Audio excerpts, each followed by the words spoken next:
Did you know performing preventive maintenance on cutting systems optimizes output, reduces unplanned downtime, and minimizes operating costs of the system?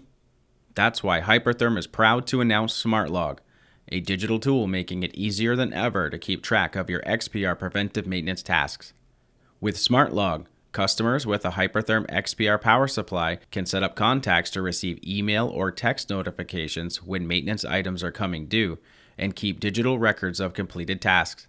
During the one-time onboarding process, customers add machines and contacts to their account. Then, set the notification schedule for Hypertherm recommended and customized tasks to ensure nothing gets missed. Once the onboarding process has been complete, contacts can view notifications for items past due, due today, or items due this week. The maintenance schedule can also be used when the task is more than a week out. Switch between the list view and calendar view, or use the search feature when looking for something specific. All non-custom tasks have additional information including related parts and instructions on how to complete the task pulled directly from Hypertherm's preventive maintenance manual.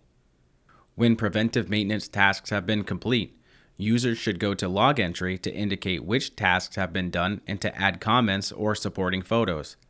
Past logs can be reviewed through the maintenance log. So ditch the paper and pen, if you haven't lost it already, and improve your overall equipment effectiveness with Hypertherm SmartLog.